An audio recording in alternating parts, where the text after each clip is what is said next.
Welcome back to the White Gray Black Weekly Manga Podcast, the podcast where we talk about all the latest and greatest ongoing manga releases.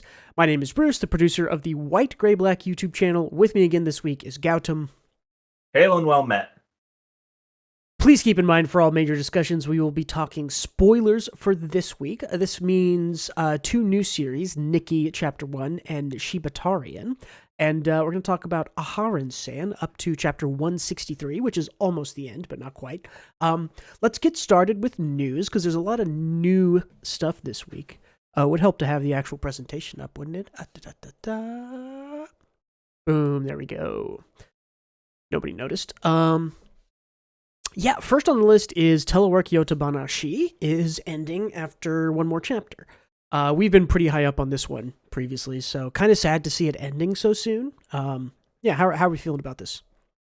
I don't know, man. It's like I don't want it to end. I like it. Yeah. I think it's good and it has legs to keep going. But I understand wanting to do just like kind of a short one volume run of something. Yeah, I definitely respect the choice to make it a short thing, but also this one felt like it was setting up to go longer. Felt like it was going to be this big, long kind of adult building relationship, trials and tribulations thing, and instead it's kind of like neighbors meet, flirt, hook up, and it's over. That's it. And it's really well written, but yeah, disappointed because I want good things to go on forever, right? So, this is like a Newgrounds meet and fuck game. That is a throwback to like college 12 or 13 years ago for me, but yes. Yeah, sad to see it go. Happy the author does have a new serialization. I quote unquote new. I think it has like 12 chapters out. Okay. That's probably why this one is ending, because doing two manga at the same time probably a little difficult. But yeah, so Telework Yotamanashi since that ends next week, if that's before we record the podcast, we'll probably talk about that. Just go over it. We talked about it fairly recently, but we'll at least cover a little bit, because last chapters, big events are good things to cover. Let's see. There's nothing big on the sales this week, so we're not going to go over it. I will throw out, if you are interested in where I get sales information, there is a Twitter account called Josu_K. That is JOSU_KE. He's got the best visuals and the most accurate data, I believe, from Oricon sales. So that's where I get those if you're ever interested to check those out. But after that, let's talk about, we got visuals for, actually, wait, let's talk, this is just a little thing right here. I don't know if you saw this. Attack on Titan X Fortnite is happening. Thoughts? Yeah, of course it is, right? Like, why not? I guess. It's bizarre. But also, what is it? The 3D G gear or whatever it's called. They'll just put that. Right. I'm sure that's going in Fortnite, and that'll be fun. I don't know why I didn't parse in my brain that there'll be 3D maneuver gear. Hopefully they can do the physics all. That'll be cool. Yeah, it'll be cool. You ever played the Titan video games, by the way? No, I watched a guy, I think, speedrun one of them. They all look pretty bad. They look bad. Attack on Titan it lives in this weird place in my mind. I think the manga is legitimately one of the best anti-war pieces of art maybe ever created. Like, it's up there. I love the manga. And all the other stuff that goes along with it that is kind of like, you could call it the quote-unquote like sellout versions, right? Like all these video games, crossovers with Fortnite, even kind of the way that the anime is like splitting up the final season into 18 different parts. Like, that feels bad to me, because I feel like it doesn't service or show just how absolutely fucking stunning and amazing the writing and the story of Attack on Titan is. Like, and so this Fortnite thing is like, yeah, that's cool, but also it's like, can you imagine like All Quiet on the Western Front X Fortnite? Like, that is what this feels like to me. It feels very strange. It's like, I get it. It's a huge anime thing. The way it started was very shonen action-y. but it's like, but all of that services this like intensely interesting anti-war propaganda, not propaganda, but kind of propaganda. This anti-war story, right? That's being told. That's like beautiful and like impactful, and like is really important and like literature by the time you get to the end of it. And then on the other side, it's like we have 6 video games and we're crossing over with Fortnite, and also it's part 9 of the anime, and there's going to be 2 movies, and it's like, man, it just lives in this weird place in my mind where it's like I have a hard time coming to terms with both sides of both this like manga literature anti-war story, and then like spend $80 and buy Aaron's jacket and stuff like that. So yeah, it's like when Levi beat the Beast Titan and then he started flossing on him. It's like a tonal discrepancy of all kinds. I don't know. It's strange, right? Like the author who did Yotsuba refuses to have an anime because, or like, I think the only huge Yotsuba merch was Danbaru, which was a little robot guy you've definitely seen before. Yeah, I think I know what you're talking and about. Same with the guy who wrote Calvin and Hobbes. I'm forgetting his name for some reason. Bill Watterson, yeah. Bill Watterson is famously like, no, you're not selling any merchandise, you're not adapting it. Yeah, big respect on him for keeping his art pure. Now, that being said, no shade on what's his name from the Attack on Titan writer, but Isayama. Isayama. It's just one of those weird things where it's like, I think part of it is because the first kind of season or 2 of Attack on Titan are very like shonen action-y, like that just kind of is what they are at the time, and then it changes and evolves. It like gets you to buy into this like, hell yeah, violence from the good guys is great, it's so cool, these Titans are sick, look at them fighting, and then it like uses you loving that to be like, hey, wait a minute, those were people, and he was killing people, and by the way, then more people dies, and by the way, this is war, and it like, so it doesn't work without all that stuff. But the problem is a lot of fans bought into that first part, and they don't want to lose those fans. So that's a good point. I didn't really consider that. And in my brain, he probably lost those fans when season 2 or that portion of the manga was all about politics, like, and it was just walls of text. Yeah. I don't know. That's I also think there's like just a corporate interest in anything big. That's true. Yeah. I think it's very easy to monetize something like One Piece or Dragon Ball because it is goofy and the tone can fit anything. Well, hold on. Okay. This is a slight side grade. We might just like table this and talk about it later.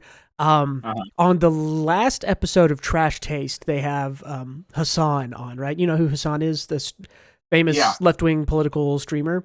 If you haven't seen this episode, Hassan talks about how One Piece is like extremely communist left-wing propaganda and gives like some examples, and it's like, and I kind of agree with him. Like I think he makes like think about like Fishman Island and the sort of like the way it addresses the like, I'm trying to remember what examples he used. Like, so it was like Alabasta is very much about like controlling the means of production, and then like the rebels like rebelling against that, right? Like Fishman Island, sort of like the racism, and I'm trying to remember, like the way that I'm trying to remember what he said, because the bad guy in Fishman Island like there's a very specific line I remember talking to you about like all those years ago whenever I first read it, where it's like, but those people are also fishmen, and he's like, I don't care. Like there's this very sort of like turning a race against itself, racism, undertone things. But isn't it against those things? Because like Alabasta, Croc was the bad guy for monopolizing like the weather, and in Fishman Island, it was racism bad. Yes, right. Which makes it left wing, communist. Probably use Perdori propaganda. I think Hassan's called I have propaganda. to listen to it. That sounds funny. You should listen to it. It's really interesting. I like Hassan, like, and I was like, wow, really? And the first thing I thought of was like, oh yeah, Fishman Island is like hyper left wing. It's like very progressive. But he talks about like the representation of like trans people in with I can't remember the character's name now, but the Bonchan. Yeah, well, Bonchan, and then also and it's just the person who has like the gender swapping fruit, right? Like from Ivankov, right? Yeah. who has the Mika. Ivanikov. Yeah. From Impel Down. There's that like whole part Yeah. in Impel Down. There's the whole training stuff with Sanji. And that's like, I mean, that stuff is like 12 years old at this point. So like imagine how like progressive it is. Now I think he mentions this too, but it's like the representation of it isn't like entirely all good, but it's still like having that kind of stuff in like a massively mainstream a mainstream piece of art is like apparently apparently Oda has like a picture of Che Guevara in his art studio, and someone's like, I've seen it, I'll show you pictures. Anyways, it's really interesting, and the more I think about it, the more it kind of lines up, and I'm like, yeah, that's pretty cool. I mean, like the whole thing is like very anti-slavery, very like power to the proletariat, power to the people, the ruling class, the dragons are, I mean, that's the like 1%ers. They're the bad guys. They're the ultimate bad guys. They are like irredeemably bad. It's like very left-wing politic. Like, I don't think it's one of those things where Oda's like trying to change your mind or preach to you, but I think it just shows like Oda just is very left-wing, and all that stuff is like baked into his story. And yeah, so super interesting. You should listen to the podcast. So yeah, that sounds great. And honestly, it's like bizarre that, and I'm not saying you're doing this or he's doing this, but it's bizarre that like things like understanding and kindness and not being a bigot are attributed to being left wing.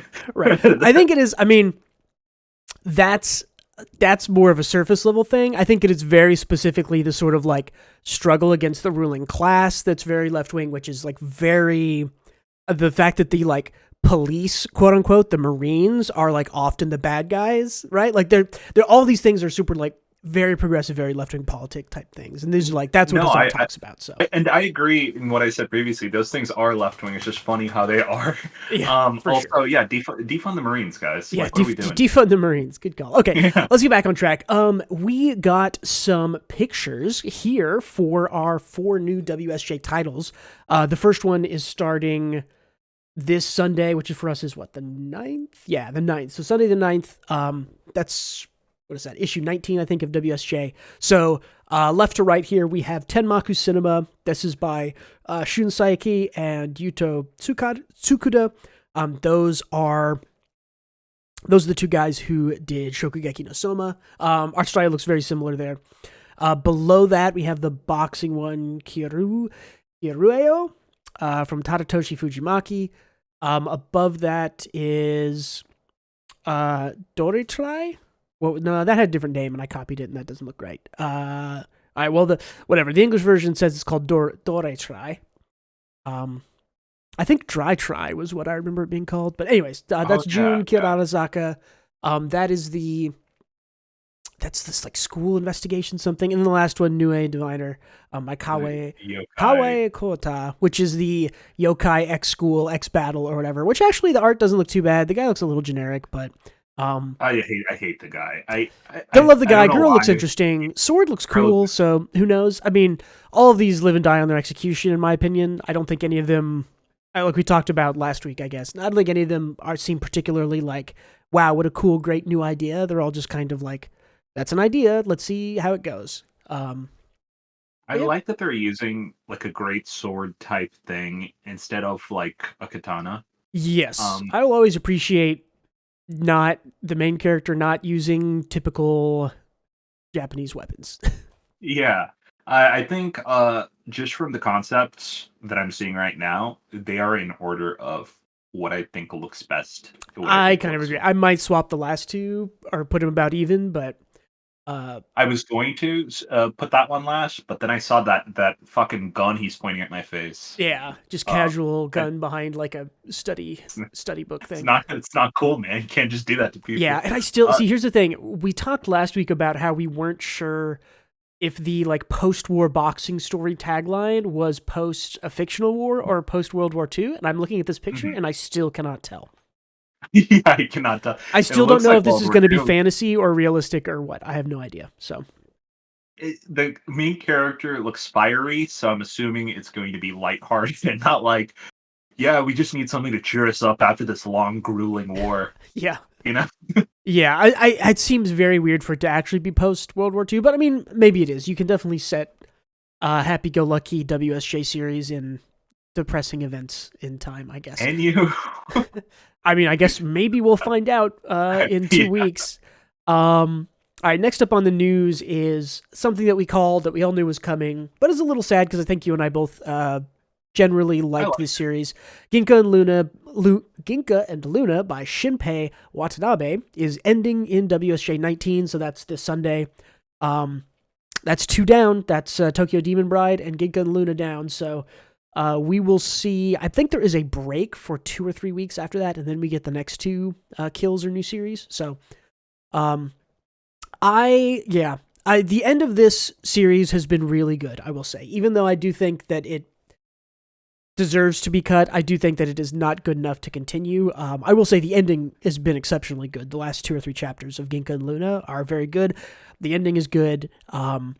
This is one of those things, I think it's going to be 4 volumes total. It's like, maybe I'll buy all 4 volumes if they come to English, show some support. I do think the next thing this author does, hopefully, will be a hit, because I think this author has some really strong points. I think their art and world building is excellent. I think those things alone can get you ahead in Jump, as long as your story and pacing is good enough. And I think that's kind of where this author failed initially. I think the pacing was pretty bad for the first 5 or 6 chapters, maybe the whole first volume.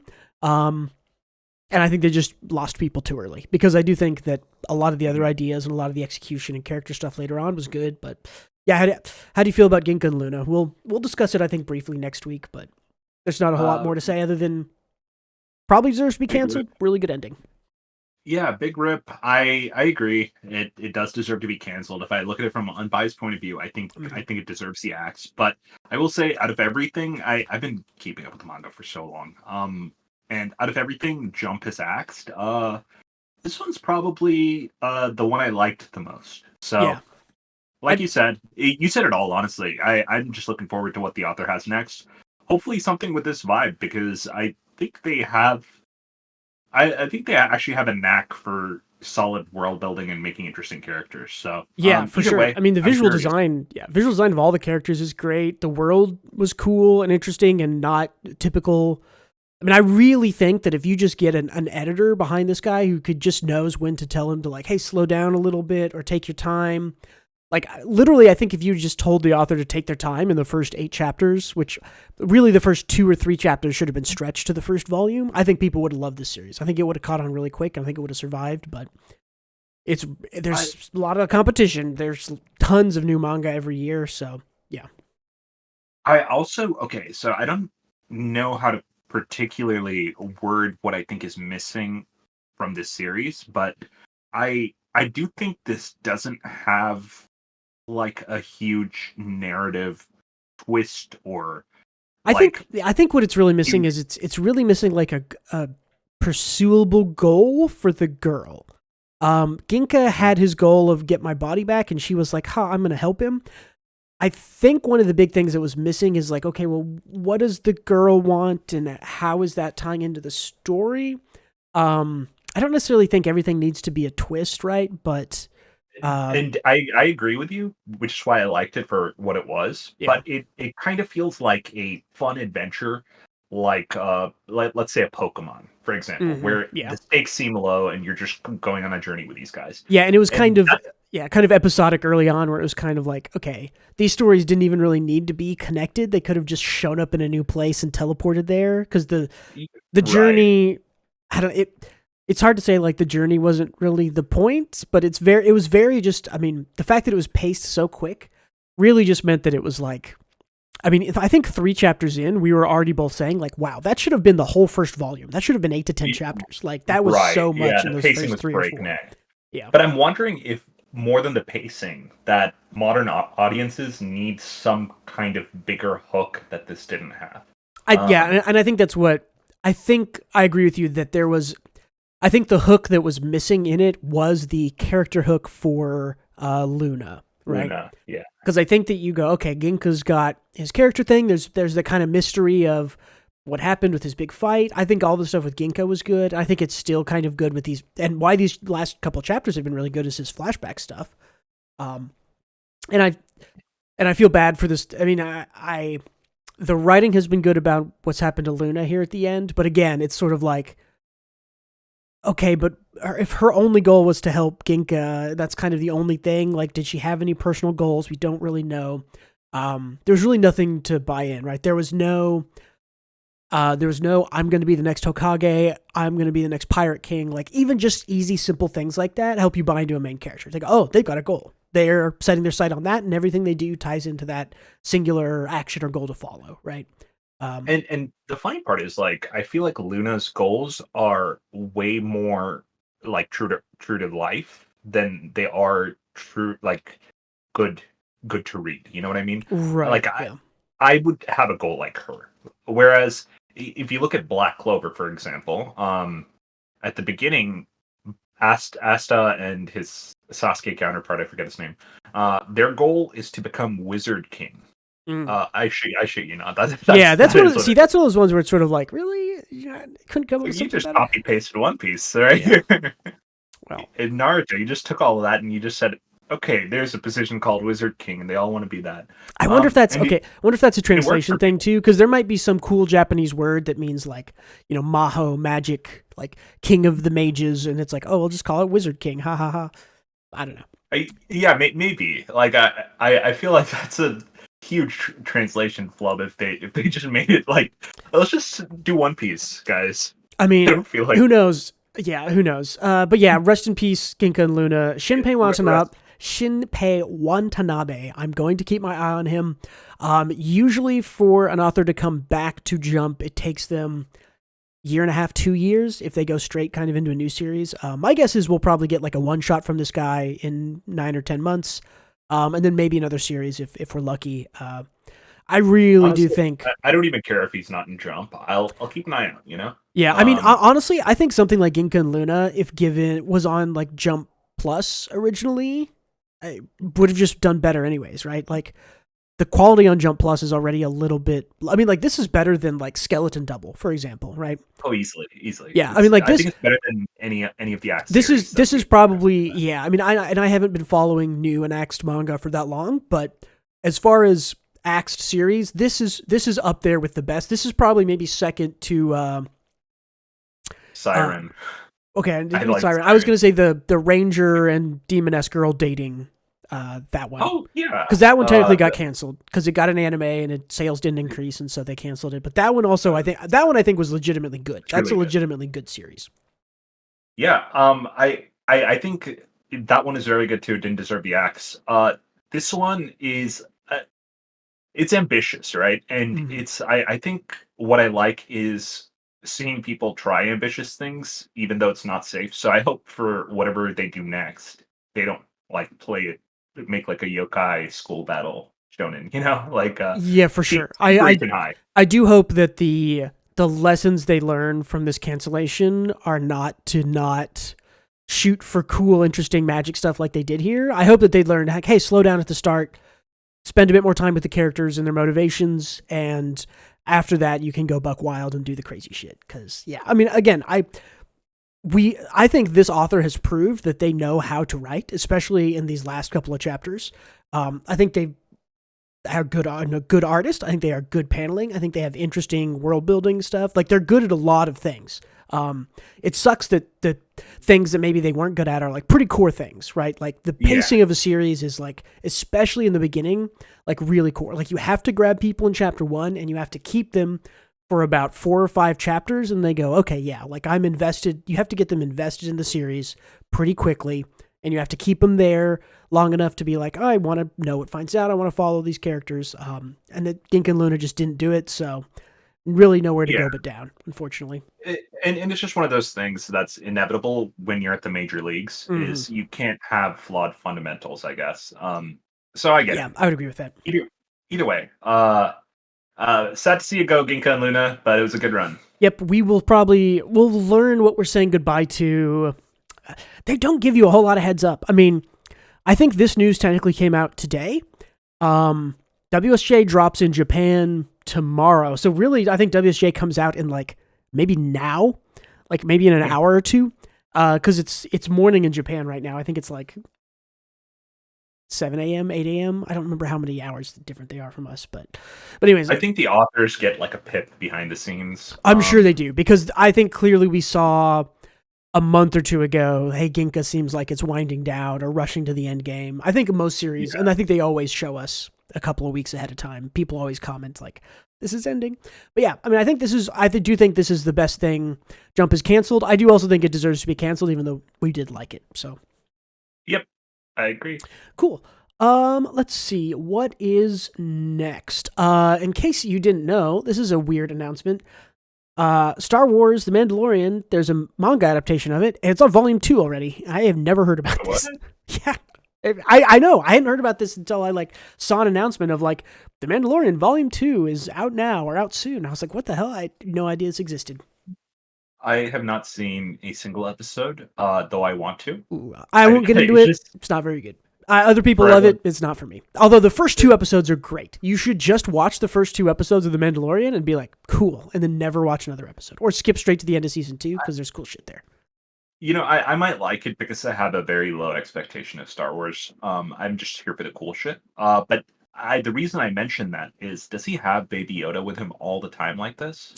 Majority of the time, yeah. It's kind of the way the show's built is really episodic. He's basically just running away with Baby Yoda from the people chasing him, and he runs into people or he needs repairs or whatever. It's just very kind of episodic like that. So, yeah, the majority of the first 2 seasons, which is all that I've seen, it's just that. There's kind of an overarching story with trying to get Baby Yoda to somebody who knows about the Force or to some Jedi or something. So. Okay, got it. Yeah, but anyway, I just thought that was interesting because I didn't even know this existed. So, it's like a similar case with Spider-Man Red, the manga. Apparently people love that one, but I've always wanted to check it out, but I can never get the time or never remember to. So, yeah. All right, next up, let's see. You and I are big fans, so I threw this on here. So, Real Life creator Yayoi So starts. Yeah. That Japanese names, trying to sight read them is so hard for me. Yeah. Yayoi So starts a new manga series titled Tsugi Hagi Mirai. And that's going to be on the Line app. So Line is the big chat messaging thing in Japan. That's starting in 2 days, April 8th. Quick little, elevator pitch for what it is. Has 3 childhood friends, spent their whole life together.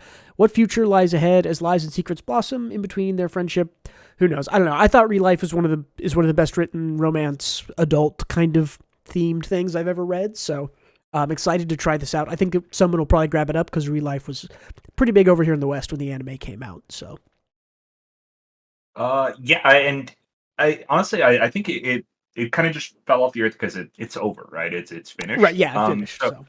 I think anyone trying to get into Real Life or just want a really good rom-com that has a lot of character growth, it's just really good. Yeah, you should definitely check that. It's also strictly, even though it does take place in high school, the characters are technically not high schoolers, and for that reason, it feels to me very mature for a quote-unquote high school romance type thing. But right. I also like it. It doesn't get weird or creepy with it. I know a lot of these things do. The adult who goes back to high school or whatever, it's like an adult and doesn't try to be weird with any of the girls.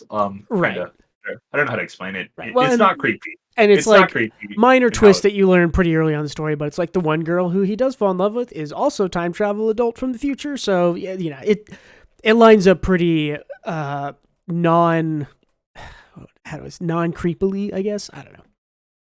Yeah. New series from Real Life. So yeah, what's up? Real quick, pull up this image real quick.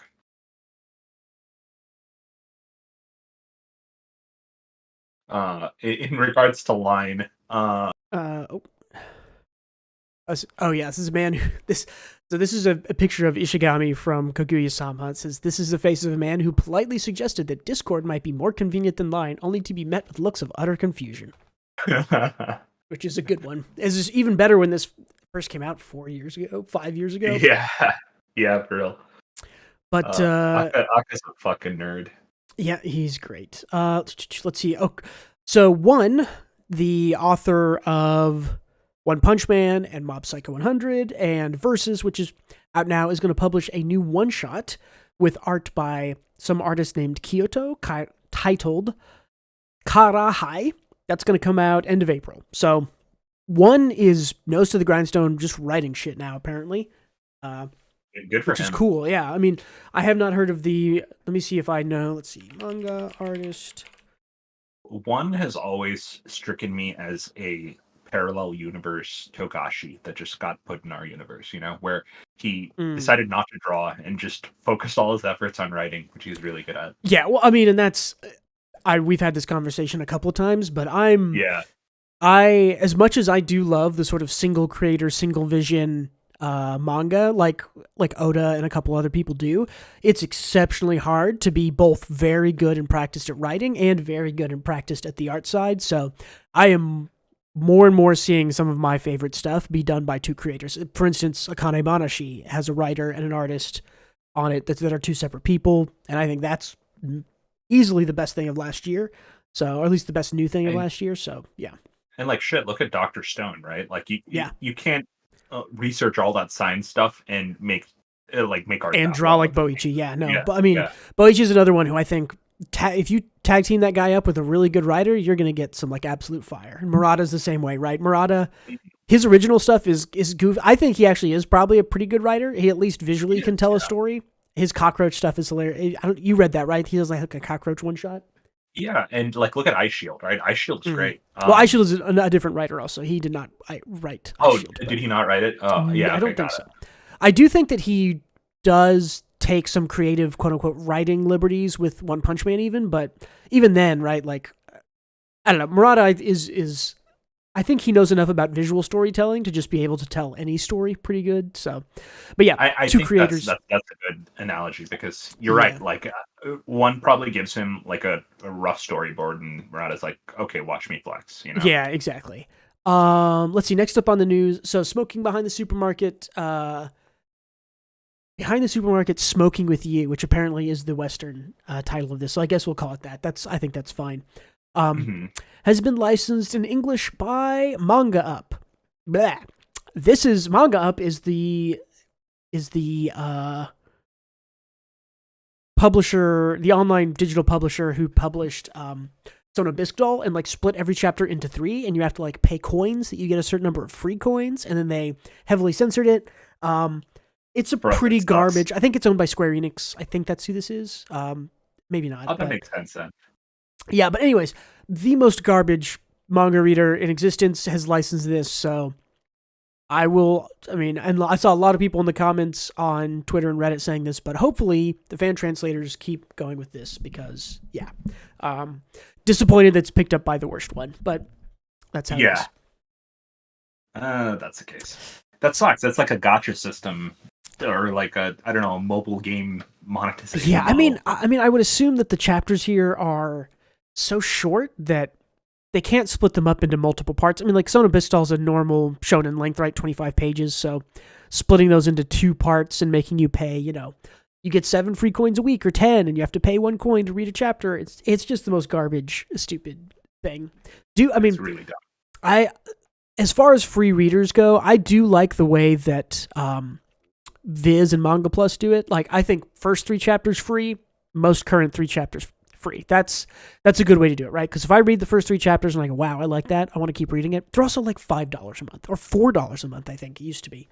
They're super cheap. Easily, and you can read everything. Like if I pay for Viz, I can read everything on Manga Plus. I can read literally all of One Piece. I can read all of Dandadan. I can read all of My Hero Academia, all of this stuff, right? So everything from Jump and Jump Plus, I think, is on there for $5. It's a pretty good deal. Your coin shit Manga Up is not going to last. I will say that. Yeah. It's just a bad model. Yeah. Especially when there's so many better alternatives, yeah. Yeah, for sure, the alternatives. I mean, and the fan translation is also just there. So yeah. This is an interesting one. So the duo artist author behind How Heavy Are the Dumbbells You Lift? That's dumbbell keep Kataru, I can't remember. That is Yaboko Sandrovich and an artist, I don't know if it's MAAM or just Ma'am or Mom. are going to start a female-led underground fighting manga on Manga 1 on May 1st. So in about a month, we're going to get a new female-led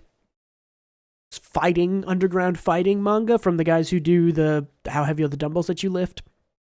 I'm down. Oh, nice. That's tight. Is Yabako Sandrovich, is that like a Japanese and Russian name? I don't know. That's a good question. We could look that up. What's the Shiabako Sandrovich? Yeah, I mean Sandrovich certainly sounds Eastern European, if nothing else. Yeah. Looks. Unfortunately, if they don't have a Wikipedia to talk about them, doesn't IMDb writer for Kengan Ashura?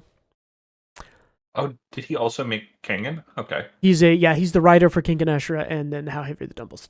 So, cool. Who knows how to find? I mean, I would assume that somewhere in his past, probably he has some ancestor that is Russian or Eastern European. Because Sandrovich. Definitely Western European.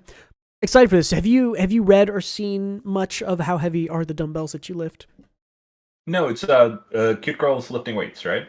Yeah, but it's like legitimately pretty funny, and from what I understand, its weightlifting stuff is like mostly pretty good. Okay, I don't think everything they say is like 100% right because workouts differ between people and body types and shapes and all that jazz. But from what I understand, you can like read it and learn about lifting weights like pretty involved. That's tight. Yeah, pretty cool. So I'm decently excited for that one. I think that'll be good. Also, there aren't enough girl fighting things. I think I brought up, oh God, what's the name of it? That like hyper ecchi literal porn stars fighting one that just has actually like the best fight scenes I've ever seen. Some of them. God, the one where they fight with their asses, right? No, that's Keijo. That's not Keijo. the one I'm talking about. Keijo, not as good. I'm just not going to Google this right now because I don't even know how to type manga where porn stars fight cage death matches. I don't know. We talked about it a month or two ago on the podcast. Go listen to all the podcast episodes and you'll find it eventually. That's the advice right there. Let's see what else is up. Oh yes, we didn't get to talk about this, although I think this dropped about a week ago. Scott Pilgrim. Yeah.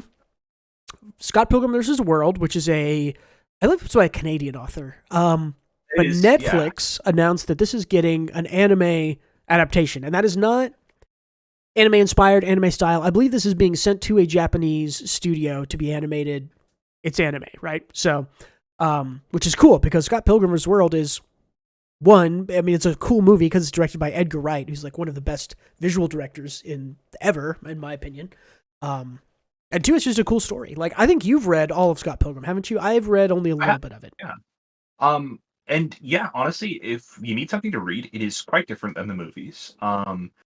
And for a few reasons, I think the movie is a great adaptation of it. By the way, for its runtime, I think it's very fun, but it misses a lot of the core beats, emotional beats that the comic has. You don't really get the character growth that kind of is what the story's about, right? Right. I don't. I think Scott in the movie is kind of rewarded for being who he is, when in the comics he is forced to realize he's a shitty person that has to change. Right. Yeah. Where he's deeply in denial about that over the whole series. To the point where it's like a normal human thing where you remember things in a different light and paint other people as the bad guy when you were the asshole yourself. That's the whole thing of the story. Either way, it was very fun. There were a lot of fun scenes that weren't in the movie as well, like the whole vegan fight. They were fighting in a supermarket in the comics, and they kept getting blinded by the amazing deals in the supermarket. It's just really good shit. Yeah, I mean, if you've only seen the movie, there's a lot. I mean, there's like, how many volumes is Scott Pilgrim? It's like 11 or 14 or something. It's like pretty long. There's like a lot of chapters there. Yeah, I can't recall how many volumes. And the author, I believe, is very specifically influenced by the manga publishing style, I guess you could say. I mean, it's very much sort of like, in most Western comics, you don't get published in volumes. You get what's called a graphic novel version, which is kind of the same thing, but they'll do 6 chapter story arcs, and those are titled. I'm trying to think, like for instance, when Scott Snyder started writing Batman, right? The first 6 chapters of Batman were compiled into what in Japan would be called, Batman Volume 1. Instead, it's called A Court of Owls, right? Like they give it a title. It isn't called Volume 1. It might have a 1 on the side. I'd go check my copy of it. But Scott Pilgrim is different. Scott Pilgrim is like Scott Pilgrim Volume 1, Scott Pilgrim Volume 2. They are, I believe is this in color or black and white? I want to say it's mostly black and white, right? I believe it's black and white. There's probably some color pages. Again, I think fully. like Scott Pilgrim is, I think, very specifically anime or manga, like manga inspired to the point that it is one of the closest Western things to be.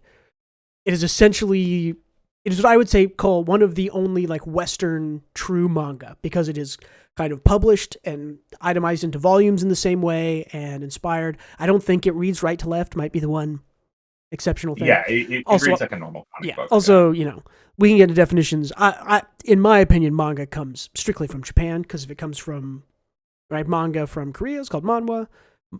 Manga from China is called also manhwa, but spelled differently. I agree with that. It's like kind of how I think like anime is just Japanese, because even though anime just means animation, which is everything.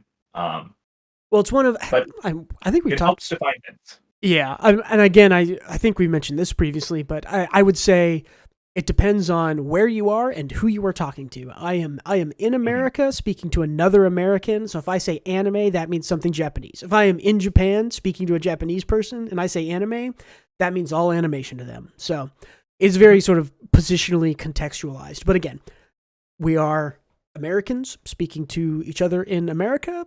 To you listening are probably English speaking in America or Australia, Great Britain. So in that case, anime is from Japan, manga is from Japan, Scott Pilgrim is from Canada, but very heavily manga influence. So yeah, looking forward to that. The other exciting thing about it is virtually every single actor or actress from the original live action movie is coming back to reprise their role, which I think is excellent, because I think everybody slayed in that movie. Yeah, it's fucking cool. I have seen some like worry that this movie is like 20 years old and they might not have like the same fire they did when they were working for Edgar Wright, like doing a live action movie. But well, Edgar Wright's still involved. I see that. Right. They're just kind of worried that like, hey, they might not have the same spark as 20 years ago. Sure. And I get that concern and complaint, but it's Edgar Wright. He'll get it out of them. I believe. I think so, yeah. I am also interested to see how involved Edgar Wright here is. I don't know if he's directed any animation. I think he would be an excellent animation director, just based on the way he does his visual direction in movies in general. I think that Scott Pilgrim vs. the World, the Edgar Wright live action movie from, when did that come out? 2009, 2010? That is probably, if you want to say what is a good live action anime adaptation look like of something sort of fun and goofy, Scott Pilgrim vs. the World is the perfect example of how you adapt anime into live action. You just you have fun with it, and it's still fun and interesting and cool. So yeah, I mean I'm pretty confident in this. I think a lot of people are. I think a lot of people are really excited for this. So, and this key art, it looks beat for beat just like the comic. So, yeah, and I think it's already got a sort of different, interesting, simplistic style that lets the action shine. It feels very like trigger-ish to me. Yeah, it actually does, right? And I love Knives in the comic. Look at how cute she looks. Her two like bullhorn knives. Okay, yeah, that was what I'd say. Is Knives the one with the weird bullhorn knives there? Cool. Yeah. Yeah. Anything else about Scott Pilgrim? No, looking forward to it though. Cool. I'm gonna give the next thing I want to give a little shout out.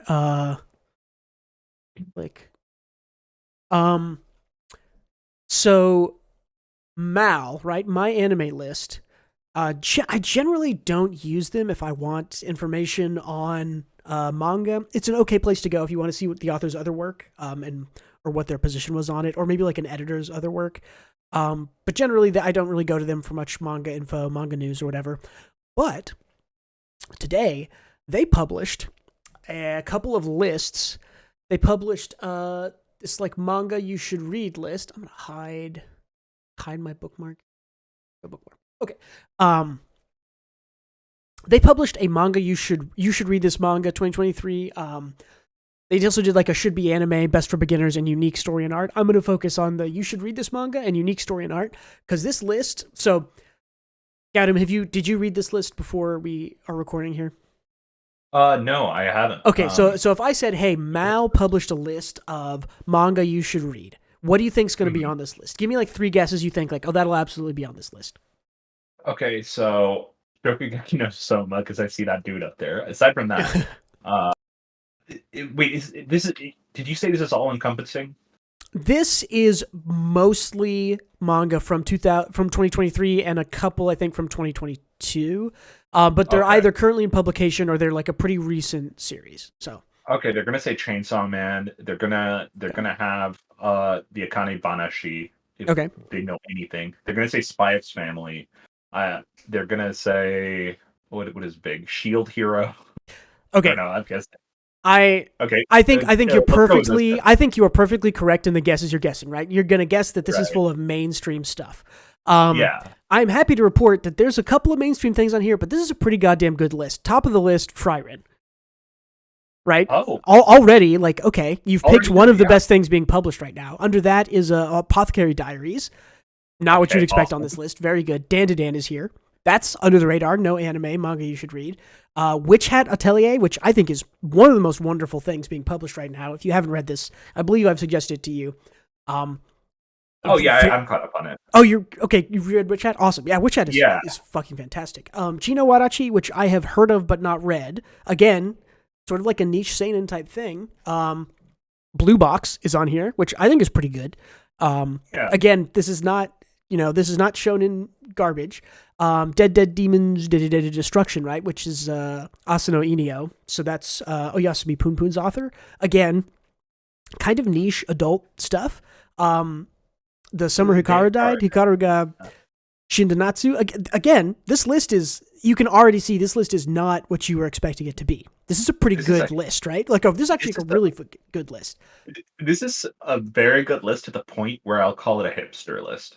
Almost, yeah. Like, I mean, this is our tastes, you know. This is like it's. I mean, a good list, I guess I think that's what I'm getting at is that yes, this is. My guess is this is someone who frequents Reddit. I would say. Because these are a lot. I mean, we also get a lot of our fan translated stuff from Reddit, and these takes all kind of come from, I would say, Reddit and Twitter, like darlings. I don't think Witch Hat is necessarily that big on Reddit, but Witch Hat is like huge on Twitter in the followings. But like Medalist, Akane Banashi is on here. Shachihiro no One Room. I've not heard of this. I'm not sure where this comes from, but I'm curious to check it out. I had read the first 2 chapters of that. I didn't know it was still ongoing. I forgot about it. Yeah, but I mean, yeah. Okay. Yubisaki to Renren. I've heard of this. That's I think that's a shoujo josei romance. So probably not for us, but you know, interesting and niche to have on there. It has Dungeon Meshi on the list. Oh yeah. Yeah, Otoyomegatari, which is very good. It has Boys Abyss on here, which I preached to you like for weeks on end because it is the wildest, most insane, most depressingly, almost funny thing. It has the Insomniacs at School, which you've told me to read. Yeah. Which I think I read the first chapter of. I need to read more. Skip to Loafer, which anime just started. This one is huge in the circles that I'm in on Twitter, and I've always been really curious about this. It has Oshinoko on here. Again, one of the best things being published right now, in my opinion. Shadow House. I love Shadow House. Yeah, I've not read Shadow House. I think you've told me about Shadow House. I think like one of the first episodes we did, you brought this up. Because I remember, seeing some pictures from it. It's good. Yeah, and then Oji-sama Toneko, which I think is just like a guy adopts a cat. I think I've seen a chapter or 2 of this on Reddit. But yeah, that is their, like, you should read this manga list of 2023. And that's a damn good list. Yeah, it's a damn good list. I did want to go over to their unique art story list because I think there's some cool stuff on here also. Takapi's Original Sin is on here. I don't know what Raisei wa Tanengai, but it has the 100 girlfriends who really, really, really, really, really love you. That's super niche and hilarious. It has the, like, what is this? Cockfighter? It's literally just called Cockfighter, I think. Niwatori Fighter, something bird fighter. Have you read any of this? Rooster Fighter, yeah. I have read a couple chapters. It is hilarious. He like gets cocked he gets clucked in chapter 2. I think that was like the whole joke. It was funny. Yeah. Like the female rooster or female chicken he was like defending gets like plowed by another rooster, and he just like mopily walks away. It's weird. I like It's very weird, but very funny. What else is on here that is notable? This is the thing that I talked about last week, and I've still been preaching to you. This is The Witch and the Beast, Majo Toyaju.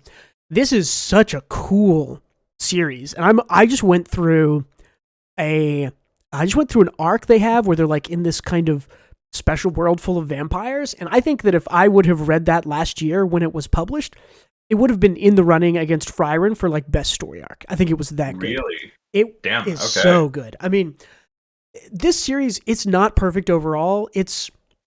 But like, man, it's so interesting and cool, and has such a well-developed world and magic system and cool stuff like that. I don't know. It's like so. It's one of those things. It's like an adult shonen, right? It's like an action fantasy, but it's not for kids. It's like bad stuff happens. It's very much that kind of like, what if magic existed in the like quote unquote real world, and like bad people had magic and they would do bad things, but it's very bad because now they also have magic. But at the same time, the two leads are like super wonderful. The side characters are great. The writing is really good. The action scenes are cool. The action's maybe not the best part of it, but it's still really good. The cityscapes, like almost everything takes place in kind of turn of the century type cities. Man, and the person just draws all the cities, and even though they're not necessarily like hyper detailed, having someone just draw their world is like awesome. Yeah. I love it. So yeah, it's something you noticed, right? It really exactly. Has. I noticed it because it's like, oh wow, what a cool like interesting angle and neat setup of a city. But yeah, that's The Witch and the Beast, Majo Toyaju. My Satake Kosuke. I wanted to bring that up. Asadora. So this is Naoki Urasawa of Pluto and Monster fame. His series is on here, which I haven't read Asadora, but I've heard it's good because everything this guy does is good because he's the fucking goat. See if there's anything. I think that might have been all the ones that I really noticed. Fool Night, Ikoko Niki, Isak, Tokyo Aliens. Yeah, but I mean, it's just like a really cool, like distinctive list that like Mal, like whoever, I wonder if the writer, oh, they have little, there's like a different. Yeah, they have little comments for everyone who brought it up. These are probably all like editors or big people in the Mal thing. So maybe because this is sourced from a lot of different people is why the list is so good. But I mean, even in the Should Be Anime one, it's like, okay, Dan to Dan and Sakamoto Days, absolutely, we have talked about in the past, when these two get adapted into anime, it's gonna be big. Blue Box, Akane, Boys Abyss, Chojin X. I've talked about Chojin X. I think that's one that's going to be improved when anime comes out. Die Dark. Have you read or seen anything of Die Dark by Q Hayashida? It sounds familiar, but a lot of things do. So this is the author of oh god, what is the series with the alligator head guy? Dororon. Not Dorohedoro. Dorohedoro. Dorohedoro. Yes, this is Dorohedoro's author. Die Dark. So I might check this one out. I didn't love Dorohedoro. It didn't grab me and keep me. I read like maybe 20 chapters of it. But assuming that authors get better, I'm curious to try out Die Dark because it is really interesting. They're a really good world builder and they have really interesting visual style that's really dark. So yeah, Niwatori Fighter is on here again. I think one thing I did like about Dorohedoro, and it's been a while, so but I like that stuff just happens, you know? Yeah. It has a spontaneous vibe about it. It does, and it's very kind of, it's very dark in that way, where it's kind of like, yeah, like in reality, if you were being hunted by these like hyper powerful magic people, like they might just burst through the door and kill a bunch of people, like, and that just happens in the story, like that kind of wild randomness of the story just kind of does that. So yeah, go check out those Mal lists that they published because I think they're all really good, and the stuff I haven't heard of, I'm now kind of like more curious to check out because I feel like they developed such a good list. Why would I not like almost everything on there? Yeah, for real. But yeah, I think that is all for the news, which is a big chunk, but there's a lot of new stuff coming, a lot of announcements. Yeah.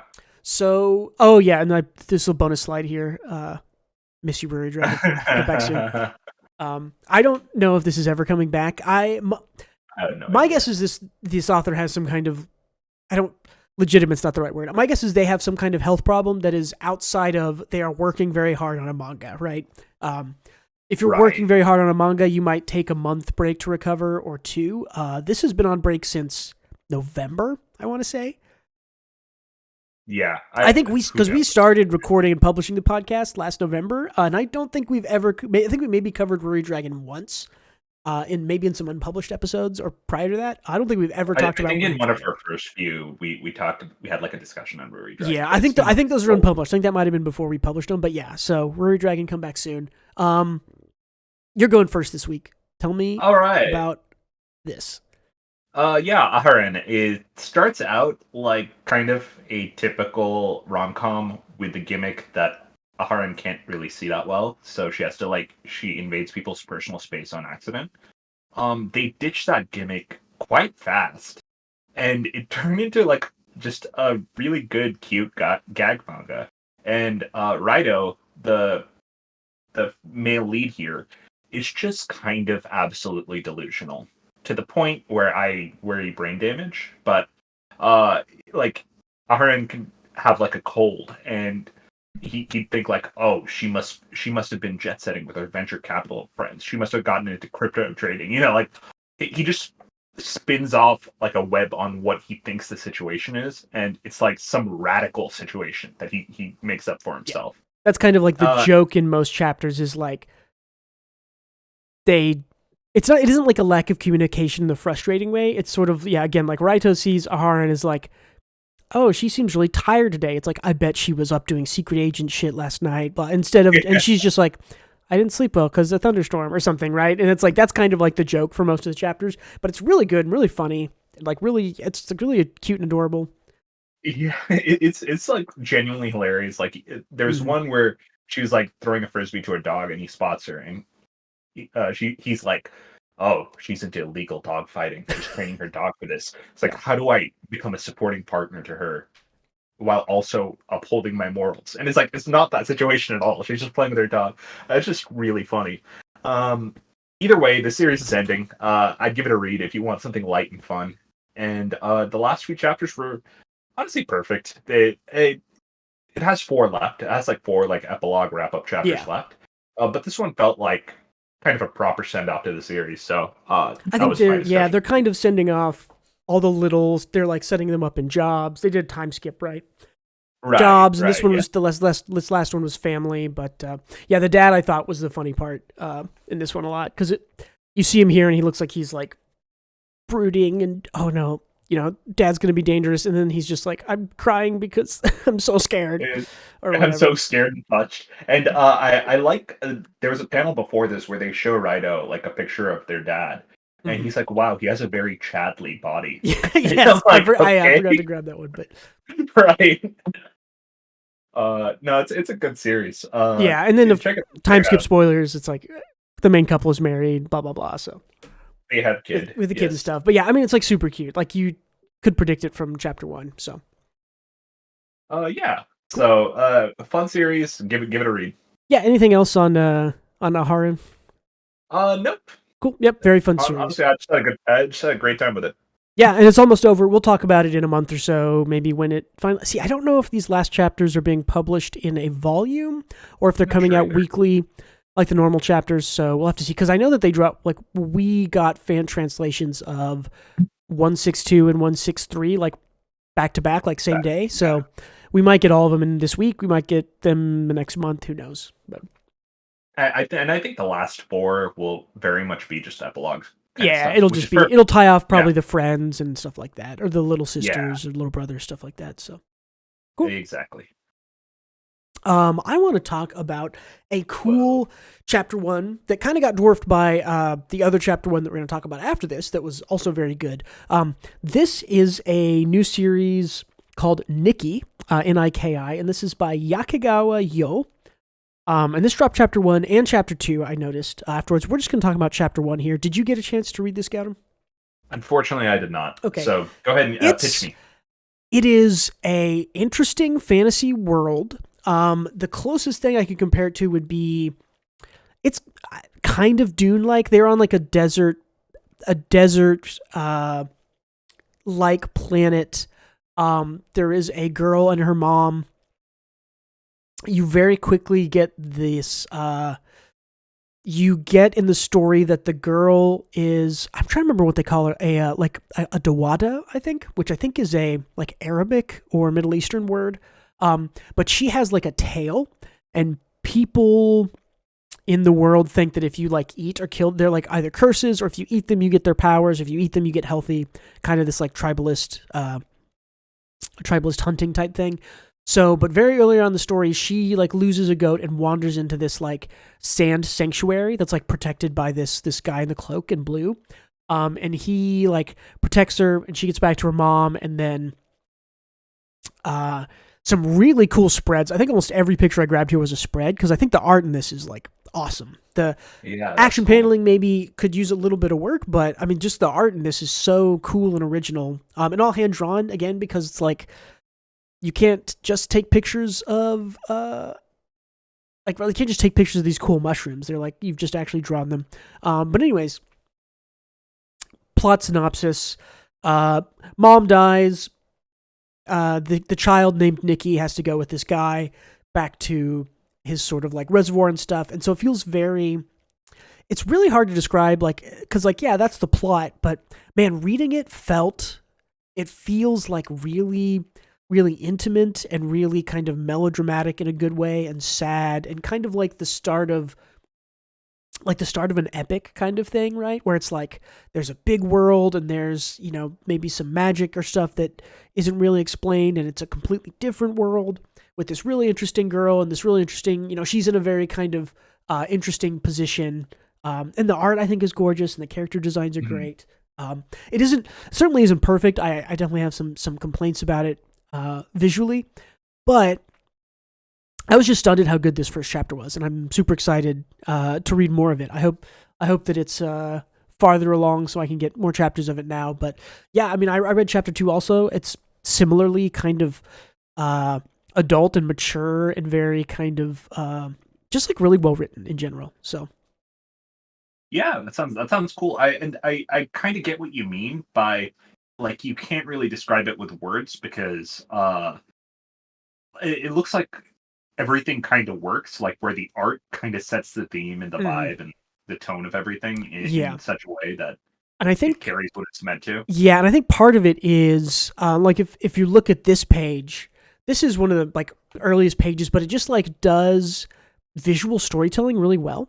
Like the way that the girl is framed in this top panel, the way that like the focus is not on her, the focus is on the tail, and it's like that's the important part in the story, and also the way that it's like, I don't know, the way that it's just the whole paneling and the action of like him getting up. The visual storytelling in this page is excellent, and the visual storytelling, I would say, throughout the whole series is equally as good. While visual clarity isn't always the greatest, like I said, there are some complaints. Yeah, it isn't it isn't lore dumping or like just exposition dumping on you. It's just kind of letting stuff breathe in a very like mature storytelling way. But yeah, that's Niki by Sakegawa Yo, YOU, but I believe that is Yo. Yeah, just really good series. Excited to read more of this. Yeah, I gotta check it out. Absolutely, yeah. So hopefully you did get to read this next one. I didn't get to read anything. You didn't get to read anything? Okay. No, this was sorry. This is like a crazy thing for me. No, you're good. You're gonna like this one. So this is well, actually, before we get there, I just want to say Dan hit 100 chapters, about 2 years of serialization. Still fucking awesome. It don't miss. It doesn't. It's just good. And I to be honest, I think where we are right now, we could like finish out this arc and it could be done, and I would be like, dang, Dan's one of the like crazy good. Like, don't miss it. 115, 120 chapters. I would be pretty happy with that. But we'll see how far it goes. It could certainly keep going. You know that pic with the guys like, damn, One Piece was crazy good this week. Yeah, I feel that way about One Piece and Dan. You know, like, I don't. Dan is crazy good every week. I agree. Yeah, there's not a single week where I read Dan and go like, whatever, we're getting there. It's just like, oh, if it's a character focused slow chapter, it's good and funny. If it's a high action chapter, it's excellent action. This, I mean, I think I would rate Dan to Dan probably like, if we're ranking currently published stuff, like it's probably third for me in action. It's probably below One Punch Man because you cannot beat Murata, and I think Sakamoto Days takes Sakamoto second, Days. and I Yeah. think Dan to Dan is third. I think those are the top three. I think all of them have just the best action paneling, the best action choreography. All that stuff is amazing. Where would you put Chainsaw Man? For action, I don't know. It's not. It's good, but it's not great. I feel like Fujimoto compensates for his rough art in certain ways that makes it look aesthetically pleasing, but it's still Yeah. rough art. I You know what I think mean? I think if we're looking specifically at the action sections, the action panels of Chainsaw Man, in general, the spread and the art inside them is really good, especially the big action spreads. Like I'm thinking of like Chainsaw Man and Katana Man like flying out the window. Like that's such a cool spread. The big sort of any double spread action thing he has are awesome. Those are very good. Right. The flow in action is not. It's still good. It's not bad. It's just not the best. So I don't know. It's somewhere down. Because I'm trying to think of what other action stuff is like also good, but that's like maybe better than Chainsaw Man. I'm trying to like go through what we're reading. I don't know. I mean, it's again good but not great. Yeah. Not as good as the top three by a mile, but I completely agree. It's just like Fujimoto does certain things really well to yeah, compensate for his like relatively meh art, yeah, and it's just interesting that I still find it to be like readable and good. I don't know. yeah. I don't mean, know how to he definitely does not. He is not so bad or does not have as many issues that I'm not like noticing like, oh, this isn't very good. I'm reading it and still think it's very good. Yeah.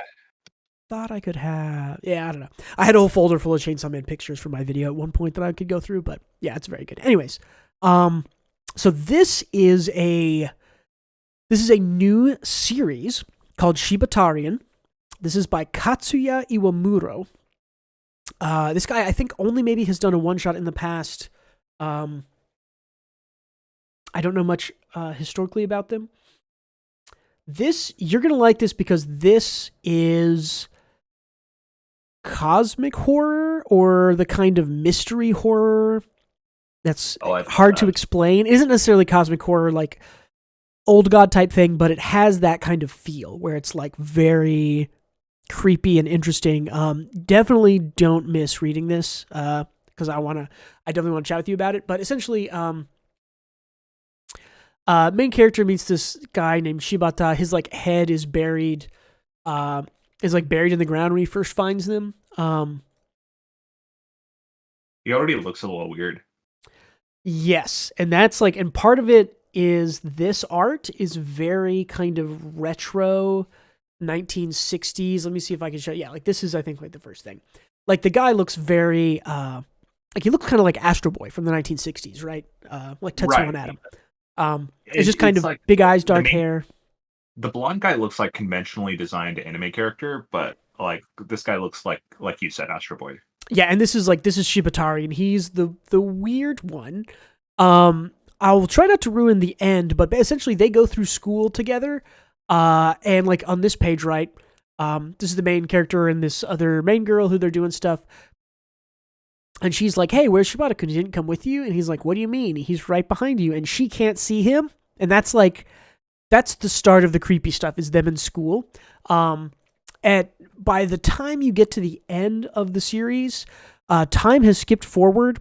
A lot of this is kind of based on these like wishes that the main character keeps telling to Shibata. That's my guess is kind of where this is going, is that something like that happens. Anyways, like a monkey's paw. Something like that. Yeah. But anyways, about 75% through, this page happens where it's like, the world's full of idiots. Isn't that right, Shibata? I wish that every person on Earth would just turn into you. And that, like, I will say there's more to chapter 1 after that. Without spoiling it, I think everyone should go read this. I am surprised that this is not just a one shot, because I think chapter 1 alone is like a perfect one shot. But I'm also really curious to see where else it goes. I hope that it keeps being as solid as it is. Is his name Shibatarian, or is that just a presumed religion that spawns after everyone in the world turns into him? The That's not word spoiler. the word Shibatarian is used by the end of the story. I will not spoil how it's used. I think there's a Japanese pun or joke or reference in there that's going on that I don't quite get.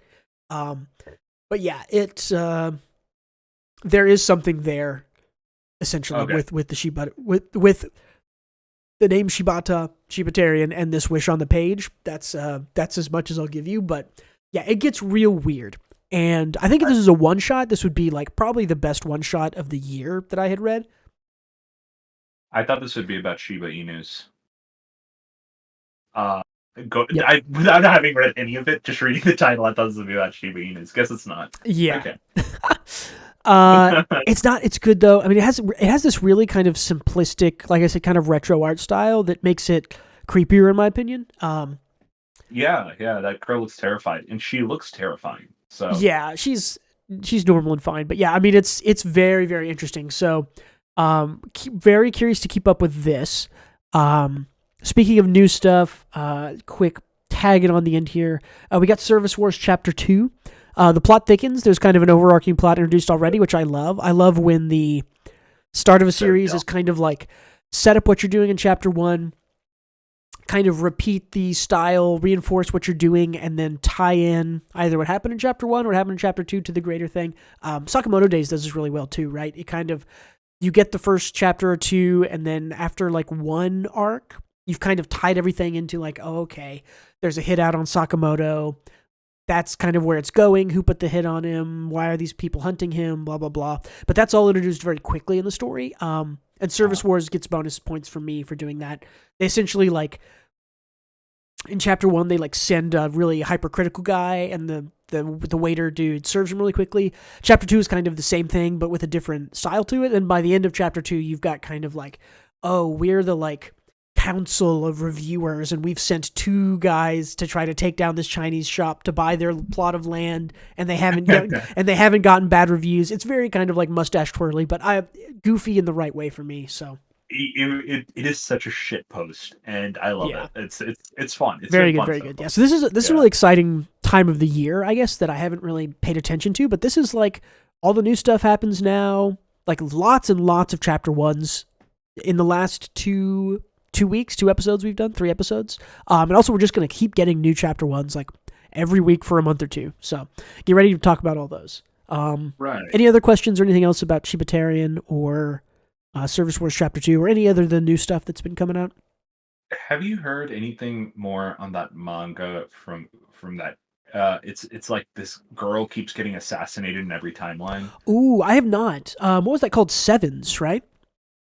I don't remember. I believe that was, yeah, let me see. I wonder if any other chapters of that have come out. Yeah, because it kind of just fell off the face of the earth a little bit. At least this is someone asking about the light novel from 7 years ago.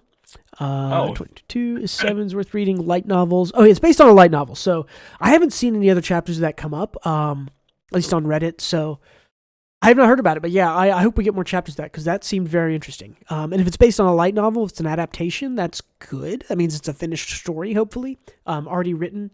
So yeah, that one. I think we talked about that one, and I think that was published in a monthly series. So I want to say if we were getting a new chapter of that, it's going to be next week, maybe, or sometime this week. So my sense of time is all fucked, so I don't remember when we talked about it. But yeah, it was. Yeah, I think it was 3 weeks ago, or maybe 4. So it should be coming up soon. But yeah, I think hopefully, if that's a monthly series, we'll be getting more of that. All right, well that's it for manga. What other? I'll bring my bonus thing first. How about that? Cool, because I have more manga. Yeah, which is fine. We'll cap the end off with that. We talked a little bit about the Witch and the Beast. I'm still reading that. It's still excellent. I also have bought Octopath Traveler 2 and have been playing that, and it is very good. Okay, I love those strategy type games. I love all the Fire Emblems. So tell me about it. Why do you like it? So it's not a strategy game. It's a I don't want to say standard classic JRPG because it's a little bit of a new twist on it, but it's a JRPG, right?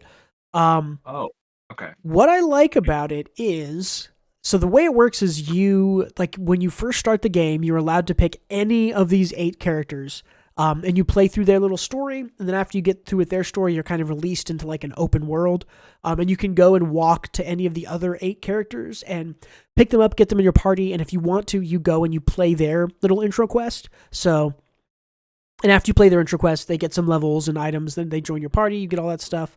But the battle system is really good, and the visuals are really cool. The way the battle system works is it is a break system, right? Similar to Persona 5 and a lot of other stuff, where the enemies will all have certain weaknesses, and those weaknesses are just shown. Most things are weak from anywhere from like 2 to 5 or 6 different things.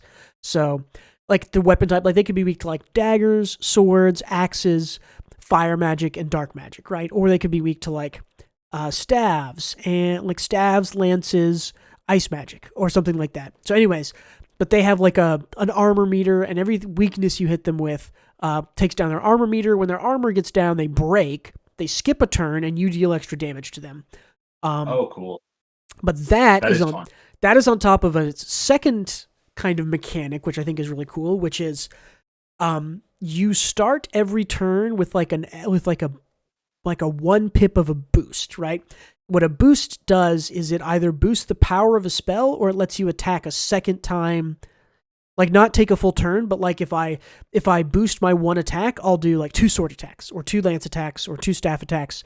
And every turn you get another pip, and you can boost things up to 4. So the way these interact is really cool, because you'll see a guy, you go, oh, he's weak to sword attacks and he has 3 armor. So what you can do is you can like do 1 attack on the first turn, and then you can do 2 on the second, and then you still have an extra pip, and then you can do 2 again to try to kill him. But it just has this really cool interaction with like, okay, am I blowing my extra attacks to get their armor down to break them, or am I waiting, breaking them over a longer amount of time, and then dumping all my boosts into the high damage turn? And so there's a lot of cool decision makings about when to break, how to break, all that kinds of stuff. And I'm like really early in the game. I'm still picking people up, although I've played 10 hours, and I think I have 6 of the characters, or I'm about to have 6 of the characters. Do they all join a party, or? Yeah, they all join your party. It's like max 4 characters, so you have to swap them around, but it's like that. On top of that, every single person has 2 abilities, one they use during the day, one they do use during the night, that all kind of have overlapping things, and that are a variety of like, take a person's items, buy a person's items, get their items somehow, like get information from them. You can beat them up to get information from them. Or you can like pay them to get information. You can have them follow you. You can pay to hire them to follow you. So they all kind of have these different angles there, but they're really fun because it's like, oh, okay, if I try to fight this guy to get information, I can't because he's really high level and really hard, but this other character can just pay him 100 gold and I get the information. So it's cool to kind of swap the party around to figure out like what's the easiest way to get the info, or what's the easiest way to get their like secrets or whatever. But it's like a 1-button click to swap between day and night. Like almost every single character in the world you can interact with by stealing or buying or fighting or whatever. I mean, it's just like really, it is the kind of complexity I like, which I've talked about in the past, that is like a lot of really simple mechanics stacked on top of each other to make a really good kind of complex game. Yeah. No. I see exactly what you mean, because that's what Persona is. That's what Paper Mario is. Like, yep. Both the best RPGs kind of do it that way. Yep. And another thing I have to call out is there's a priest character. I can't remember what his exact role is called. But you meet him and you're like, oh, he's all good, and all the townspeople love him. And then the sun goes down, and his whole thing is like, he's like which is the one where he likes to inflict pain on other people? Sadist? Yeah, that's a sadist. He is like literally a sadist. His like darkness power is like beat a person up and get information from them. It's literally called like torture or something. And so he's like hilariously like, he's part of like the church's like secret police. And so you get this guy following around. He's like, oh wow, it's a high priest. I'm so lucky to follow you around. You're so good and pure. And he goes around. He's like, we're going to beat this guy up for information. And the other church guy's like, you're much different than I expected. Anyways, he's my favorite character so far. Is he on the screen right now? Yeah, he's the third from the left is the high priest guy. So I wouldn't have guessed. I thought it would be the leftmost guy. I guess he's like a scholar. Yeah, no, the leftmost guy, his class is a scholar. He's the magic caster. Man, something else that's good about this is the main magic caster you get, the scholar guy over there. All of his spells are AoE base. So when you're trying to like break multiple guys, all the spells are AoE base. So you don't have to like have one single target and one AoE thing. But all these characters also have like ultimate abilities that do special things. His ultimate ability turns his AoE spells into super high damage single target spells. So for instance, cool. something you can do is like you can whittle a guy down, break them, and then if you've got your like 4 extra pips of damage, you like boost 4 and use his ultimate, which turns his elemental damage into a single target ability, which then does massive damage. So like on average in the game, you're hitting for anywhere from like, I don't know, like 30 to 70, like a 100's a big hit. With this guy, with like a 4-pip boost ultimate, I'm hitting for like 2,000 damage. So it's just a really cool battle system. I'm like excited to fight.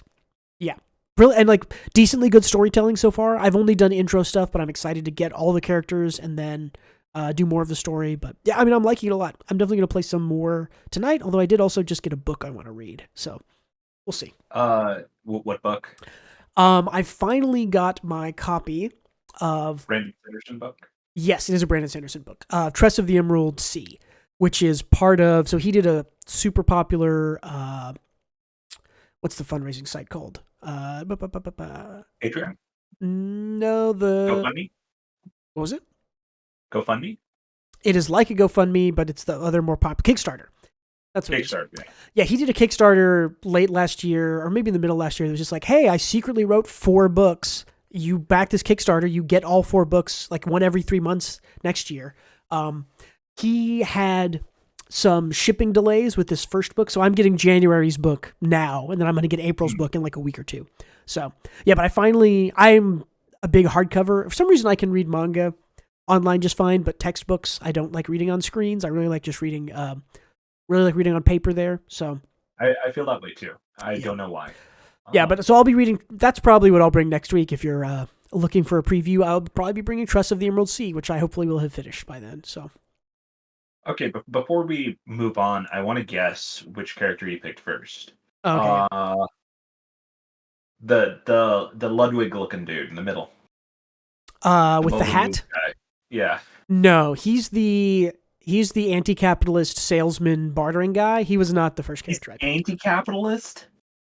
Yeah, he's. I'm trying to think. He's like a salesman. I don't remember what his role is called. It's like he very much wants to like redistribute the money to everyone so the poor people can be rich, and he gives away his stuff. But yeah, that's wild. I'd never. He's kind of he's. Okay. I'm trying. He's very like he's a Robin Hood like character, right? He's like a steals from the rich, gives to the poor, but he's like a capitalist salesman, Robin Hood. So he works within the system, and he like sells his gold nuggets and then gives the money to the town to like build up the town. Like he literally just like is just a communist, right? Like he is communal living is like the way he brings riches to other people, but then also he'll go and sell the gold that he digs to people, right, for max price. He digs it himself. He's like a rogue with a heart of gold. He's very Robin Hood type character. I liked his story a lot. No, I started with the second from the right. Her name is Throne, the like rogue character. I Googled and said like, who should I start with? And everyone said like hers is the best, I think, introductory to like, you get combat really soon. She has really interesting abilities. You can like knock people out or steal from them. Her story is also pretty like one of the better told intro stories, I would say. She has this thing where she's like part of a secret society, and she's like part of a secret society, and there's like a mother and a father, and they each have a key to her like a neck thing that they can kill her with, and so she's like looking to take them down and escape.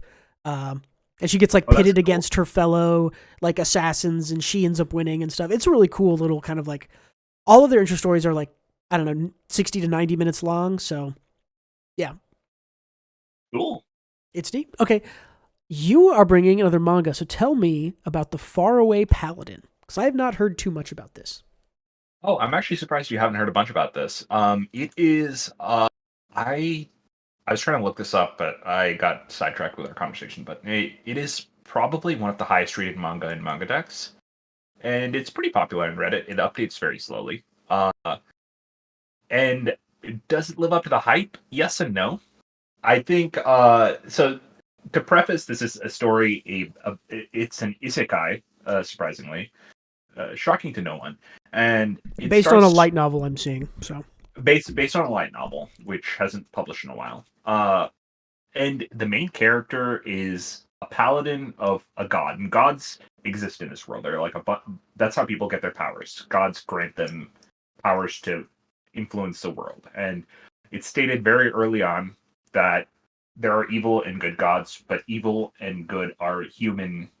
That's human morality we're assigning to deities, right. and so it's all subjective in a certain way. But actually, it's not. The evil gods are pretty evil. Gets his power from the one god that people usually don't pledge themselves to, and it's the god of the cycle of flux, reincarnation, and whatnot. Oh, So interesting. he's a paladin of that god, which saves people, but also knows when people should die. And one of the evil gods that he has to fight early on is the god of immortality, who just doesn't want deaths to happen because he thinks it's completely unfair. So his reasoning is it's too cruel that things die like suddenly, even though they were on such a good course. So that's the moral grayness. There's a lot of it. I think it's interesting. But what I find interesting about it, and why I think it's solid, is that the main character is extremely religious, which makes sense. God exists, confirmed. Yeah. And he is very lawful good. He is a very lawful good character, which is something you don't see often because usually they're not interesting, right? Right. Yeah. It's hard to write a lawful good character and make them compelling. And I think the series still struggles a little bit with it, but not too much. I think the character is motivated, just generally pretty intelligent, has their own insecurities, but also does the lawful good shtick in a way that is compelling to read. Yeah. And I think what it suffers from are some plot contrivances, which feel like manufactured drama at points, or manufactured sadness. Like if you just talk to the other character, it would be fine, or like what kind of stuff? Yeah, it is that kind of stuff, but also it's like, oh no, I'm like there's like a mini Mark type thing where he's like, my friend almost died, so I'm gonna do everything alone forever. Oh yeah, the Because stupid kind of like they're not strong enough to keep up with me. Yeah. Gotcha. And that gets resolved by talking in like a chapter. And while that's fine and rational that it got resolved just by talking things out, it's also like, why did we have that if it only lasted like 20 pages or something, Yeah. I don't know why I feel that way, but I also think it's like it's wasted story, right? It's like why introduce a point of drama if it is going to be removed immediately and without letting the drama kind of breathe a bit. Yeah. And that's not really the kind of drama I like because it always feels a little forced. So the fact is it didn't need to be. And I feel the same way about it being an isekai because the dude barely remembers his old life that much. It's just and I was going to say, I had forgotten, I'll be honest, like you mentioned it was an isekai like 4 minutes ago when you started talking, and I had forgotten completely that this was an isekai. I was like, oh, it sounds really interesting, cool, like gods are real, blah, blah, blah, fantasy world. Like, oh yeah, it's an isekai. It doesn't even come up that often. So many isekais are like that, though, I feel like, right? Yeah. Well, they're like a lot of power fantasies. Like, I was a shut-in in my old world. He was a shut-in in his old world, of course, too. Yeah, classic. But it doesn't feel like power. This feels like what I pinged you and I said is like, I have the power of anime and God on my side. That little kid screaming. This is that. But it's good. I think its emotional beats when it hits really hit. I teared up a few times reading it.